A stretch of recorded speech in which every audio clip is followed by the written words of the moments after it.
I caught my cheating girlfriend in the act with my dad on the kitchen counter. So I did this and got my revenge. That made their life into a real nightmare. So to start, I, male 32, have been with my soon-to-be ex-girlfriend, Kate, fake name, female 31, for just shy of 3 years. Our relationship throughout the 3 years has been amazing. She had always been kind and supportive and very open and honest with me. We had dates often. Our love-making was great. We had very few arguments. But when we did get into a disagreement, we managed to communicate and come to an understanding before long. I believed our relationship to be healthy and loving, but apparently I was wrong. Another story. About a week ago, I had started to notice that Kate was becoming very touchy about me being on or around her phone. This was odd to me because not only had she always let me use her phone to make calls if mine was flat or I didn't have immediate access to mine, but she had also downloaded games for me to play on her phone so she could distract me when she wanted to watch her shows. Kate began snapping at me for asking to borrow her phone or snatching it out of my hand if I was so much as moving it away from the edge of the counter so it wouldn't fall. And whenever I questioned her behavior, she brushed it off and explained she was just in a bad mood. Her constant dismissal of my noticeable confusion began to annoy me, so I asked her if she was hiding anything from me, which led to an argument about her saying I was accusing her of infidelity and not trusting her, and began trying to get physical with me, in which case I shut the argument down and told her to sleep in the guest bedroom. She was very angry about it, but I told her we would talk about it in the morning. When we did talk about it, she apologized for her behavior and gave me her phone. I told her I trusted her and I didn't need to go through it, and to be frank, I did trust her and I believed her outbursts to be due to the ongoing stress at work, which was clearly stupid of me. The next day I noticed she had gotten a mist from my father. I had never known my father to like Kate or even have her contact at that. In fact, I was convinced they both disliked each other. At any and every family event, they would often argue or make snarky remarks at one another until we would have to leave due to the tense atmosphere they had created. So I decided to ask Kate why my father had called her. She physically froze and mumbled an excuse about it being my birthday soon, and he had planned something, but my father and I were never very close. So I didn't understand why he would, but I played it off and decided to go about my day. Then the following night I had texted her explaining that I had a late shift and I would be back around 10 p.m. latest, which I did. We ended up being dismissed early due to an incident regarding our manager and a few staff, and so I was heading home by 7 p.m.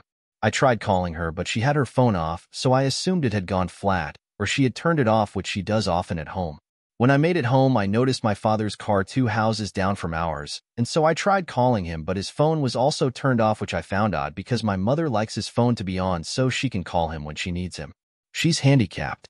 I assumed my mother was with him, so I opened the door quietly to surprise her as I haven't seen her in a while, and I was met with the sight of my girlfriend bent over the kitchen counter with my father inside her. They both froze and started profusely yelling at me. It wasn't what it looked like, and they could explain, but I shut and locked the door from the outside deadbolt and made my way to a friend's house. Since then, they've both been blowing up my phone, apologizing and begging me not to say anything to anyone, and quite frankly, I'm just disgusted. I said to my father, who is turning 60 next month and has my mother to take care of, and discuss it in Kate, who is getting railed by my father for who knows how long. I honestly just want to throw up and set them both on fire, but I'm most worried about how my mother will take the situation, as she's very dependent on my father and adores him. How should I go about this? I don't need closure or to confront them. I don't want to know how their gross relationship started or how long it's been going on for. I just need advice on how to approach the situation without causing a bigger mess than there is. Any advice is welcome. Thank you for reading. Update. Hey guys, I apologize for not updating you all sooner. A lot has happened since my last post, but a big thanks to those who messaged and commented with advice and kind words. Small update summary. For those who didn't see my small update, as per someone's advice, I asked my mother to lunch, and after some small talk, informed her of the situation. She was understandably upset and in denial about the situation, as my father had spoken to her prior about me still holding a grudge, a story for another time, and that I would be likely to come up with a lie to turn her against him for revenge. But after showing her the messages they had sent afterward, she was distraught and visibly angry about your deal. I then asked her if she would be comfortable with me sending an email to our relevant family members and Kate's parents and siblings, and while she was a little reluctant about it, she had said she didn't want the backlash from his family for leaving him. I then did just that. I sent an email explaining the situation and that my mother and I would be going no contact with Kate and my father, and low contact with anyone who gave either of us any grief for our decision. Now she is staying with her older sister while I am with a close mate until we can figure out a stable living situation for us both. Now on to the actual update. After the email was sent, there was a radio silence for a day or two before my mother and I were bombarded with a mix of messages that I'll just summarize in small paragraphs. Kate's parents were evidently enraged that I accused their daughter of such a thing, and that they would be suing me for defamation on their daughter's behalf. I then took the liberty of sending the screenshots from both Kate's and my father's messages that they left me on scene for a couple of days before replying to me and informing me that while they wouldn't sue me, they would appreciate it if I kept the situation under wraps. My father was the first to message my mother, attempting to convince her that I staged the messages and that I was being petty and lying, and when she wouldn't believe him, he accused her of cheating on him and trying to find a way out of their marriage, which evidently isn't possible for my mother as she has trouble getting from place to place on her own. He then apologized and told her he was just frustrated and asked to see her, and when she declined, he again accused her of cheating and staying with her lover while abandoning him. My maternal grandparents and paternal grandparents had very different messages, and not in the way I thought they would. My paternal grandparents apologized for his behavior and told my mother that if she needed support in the future, they were available and informed her they would be disowning and going no contact with my father. My maternal grandparents, however, despite being the people that raised her, told her that due to her injury and not being able to fulfill her husband's needs, it was only right of him to look elsewhere for fulfillment. And while they understood that it was wrong because it was my partner, Kate was available for him and my mother should forgive him and move on. They also made a point to state that my mother needs my father more than he needs her. Kate's two older sisters reached out and thanked me for telling them and informed us that if we, my mother and I, need any assistance in the future in regards to my mother's health, as one is an elderly caretaker and the other as a physiotherapist, that they were willing to help. These aren't all the messages, but they're the relevant ones. I'll make a part 2 so this post doesn't get too long. Edit for clarity. In this small update above when I state now, I mean at the time that I had commented the update, not right now. Part 2, Update. Continuation of my previous update. My mother and I gave ourselves a few days to get through all the messages and phone calls and blocked my maternal grandparents as well as my father. My mother didn't already have him blocked. I contacted my landlord and real estate agent and informed them briefly of the situation and I was no longer living on the premises and that I would like to have my name taken off the lease.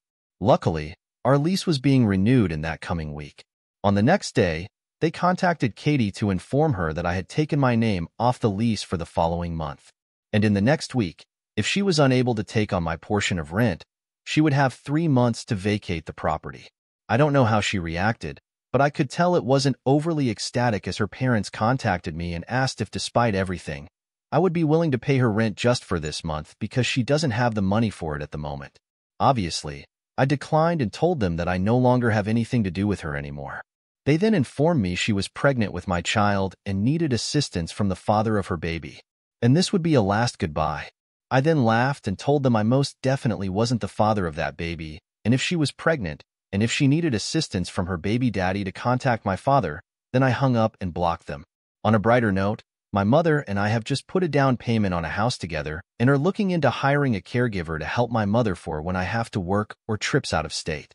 My father has attempted to call both of us from multiple phone numbers and had numerous family members try to persuade my mother into meeting up with him to chat. And as a result, my mother and I have gotten a new phone number to avoid his mess.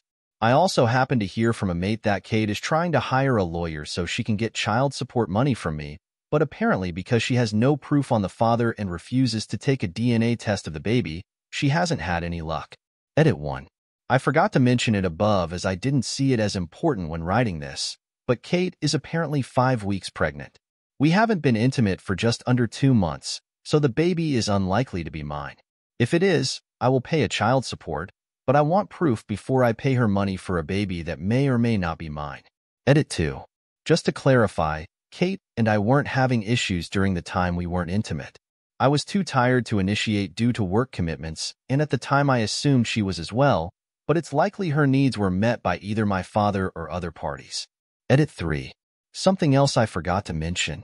Yes, I did get a test for STIs and UTIs and any sort of infections I may not be aware of, and all tests came back negative, so I'm in the clear in that sense.